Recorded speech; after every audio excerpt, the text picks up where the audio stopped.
Pokemon in the 90s was a crazy thing.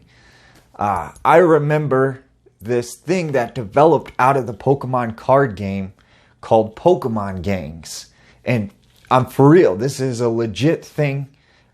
I experienced it. Let me tell you about this, okay? So my first experience with Pokemon when it came over here to the States was they were running a promotional.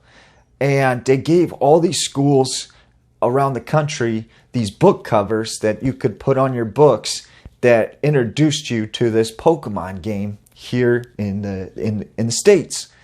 So I got this book cover and I remember looking at it and seeing the Pokemon and I thought they looked really cool. And there was Charizard and Pikachu and a lot of the Gen 1 Pokemon. And I was all excited and stoked for this. And then the video game dropped for Game Boy. Everybody had the game, was playing it. And then the card game came out and it took off. I mean, everybody and their grandmother was playing Pokemon back then. I mean that because people's grandmas were legitimately playing Pokemon. People's parents were playing it. It was this huge phenomenon that swept across the country. And out of this, you had kids that would do anything to get these Pokemon cards. Like, there were kids that were stealing money from their mom's purse to buy these things. There were kids trading away some of their most valuable possessions, like video game systems or bikes. And I know this because I actually traded 5 holographic cards for an N64 and some games, which I thought was crazy because to me they were just cards at the time, you know? But this thing was like, you know, people would, when they would play Pokemon, they would play it in the morning. They would talk about it when they weren't playing. They were playing with the other side things like the toys and whatnot that came with Pokemon. I mean, and then they were playing the card game. It was like 24/7 Pokemon all the time. And I mean, it's big now with Pokemon Go and everything, but back then it was crazy. And you've seen these fads like, you know, Tickle Me Elmo and, you know, Barbie, and you had Beanie Babies and all these other things. But this was like something that everybody was into, everybody was doing, right?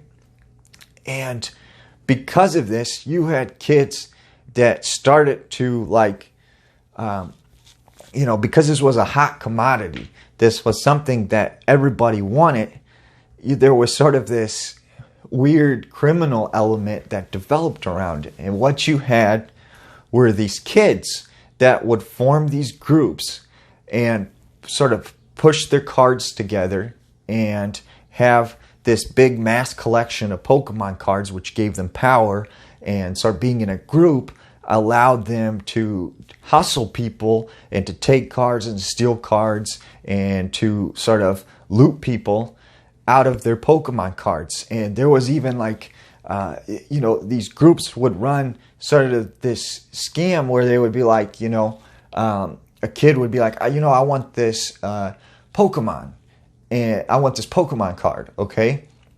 And these Poke Gangs would be like, okay, if you want this card, I'll tell you what, I'll give you this card now, you know, but I want in return 3 booster packs of Pokemon cards.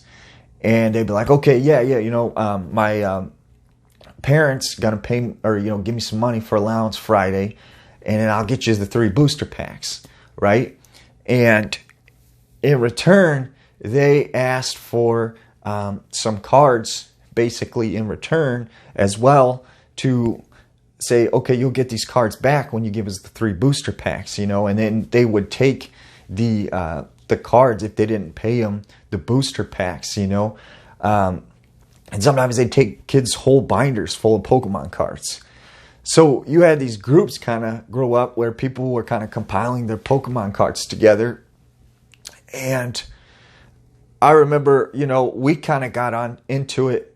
My friend and I, we put our cards together and we pulled them together and decided, you know, let's make our Pokemon collection bigger.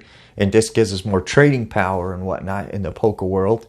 So let's pull our stuff together, which we did. Now, there was this, and it's funny is that these Pokemon groups had names, you know, and there was this one specific group called the Gyarados Boys, okay, the Gyarados Boys, and they had this large collection of water-based Pokemon, and if you wanted water-based Pokemon, these were the guys you went to. So we were looking for a Dark Blastoise, and we happened to hear through word of mouth that these Gyarados boys had this this Pokemon card. And so we reached out to the mutual contacts and we're like, you know, can we trade for this card? And they said, yes, you know, bring your binders over to this house after school and show us what card you got and we'll tell you what we want for a trade. So we were excited that we were going to get this card. My buddy and I, we ride our bikes over to this house after school and we pull up. And this house had the front yard was basically like a hill and then a flat part, a tree over here, and the front porch. And sitting up on the front porch was like two kids. Over here by the tree was a kid. And we roll up on the sidewalk. And this kid by the tree is like, okay, you stay right there, which was me. And, you know, stay there with your binders. I want the other kid, you go down that way past the driveway. And so my friend said, okay, he went past the driveway and I'm standing there. So he's like, hold on, we're going to go get the leaders of this group, which were two dudes that went to school with us. And these two dudes come out and they come down and then all five of these guys just sort of come up to me and they got me surrounded. And they said, okay, let's see your binders. And I said, well, first, you know, where's your cards? Where's this card you got? And they said, well, up on you see up there on the porch, on that table, you can see the binders, the cards in the binder. I want to see what you got, and then I'll bring it down and we'll do the trade. So I'm like, you know, I was a little hesitant. I give them my binders, and they start looking through it, and they're like, okay, you know, and my buddy over here, he's kind of just giving me the eye, trying to figure out what's going on.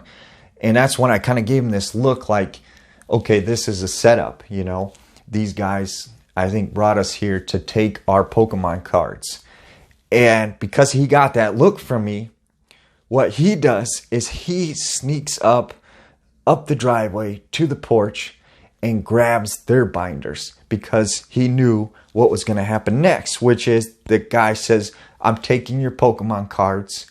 These are mine now. Now get out of here. And I'm like, no, you're not taking my Pokemon cards, and just trying to distract him because I could see what my friend is doing, right? So then all of a sudden they realize he's got their binders, and all five of these kids take off running after him, and they take off with our binders. He jumps on his bike. They don't have bikes, and he just pedals off. Okay? And they left me alone, so I get on my bike and I pedal off. We meet back at my friend's house. We have their binders. We look through it. You know, these are some of their legit cards. They're good cards. We didn't grab crap. And we knew, okay, this is trading power to get our cards back. So the next day at school, we run into these guys at recess and we're like, hey, where's our cards at? And they're like, yo, where's our cards at? And we're like, well, we'll give you your cards back when you give us, you know, our cards back. And they're like, okay, give us our cards back first. And I'm like, no, I don't trust you guys. You'll just take your cards back and run off with our cards. So we decided to get another Poke Gang, another group of guys that had, you know, pooled their Pokemon cards together to get them to do sort of be like an intermediary to do the exchange. We would give back their Pokemon cards and they would give back our Pokemon cards to this group and exchange them out. And because they would be, you know, like not biased towards anyone, we felt like, okay, this wouldn't be an issue and they're not going to go after this group because it's a group of people. They're not going to just take our cards from them or take their cards back from them and get all the cards. So we felt like this was essentially the safest route to go, right? So after school, we meet up. Here's our group.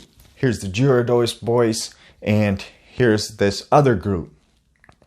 And so they're like, okay, guys, here's how we're going to do this.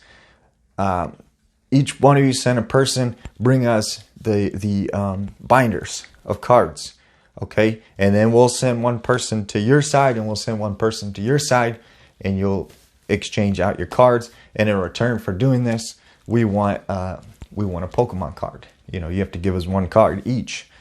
So we like, okay, so we're over here. We bring each other's cards to this intermediary group, and they're like, okay, go back to your groups now and turn around, and we're gonna send a person to each group to give you back your binders full of cards. Well, we turn around and we're waiting. These dudes never come. They never come back. And we turn around. They had taken off with our Pokemon cards. We had got scammed, both groups. And long story short, we end up just getting our mothers involved to get the cards back. And we actually became very cool with the Gyarados boys after that. And, you know, that's what I'm saying, is you had these little groups that developed because of the Pokemon card game. But, you know, it became like this hot commodity that people were wheeling and dealing in. And it created like a lot of problems with young kids. And in fact, like the schools banned the cards, and you had like sort of all these places that said, we're not doing Pokemon anymore, because it became such an issue and of such a problem because they were so coveted. And but yeah, that's my story about back in the day, how we had these sort of Pokemon gangs, which was really crazy, but it legitimately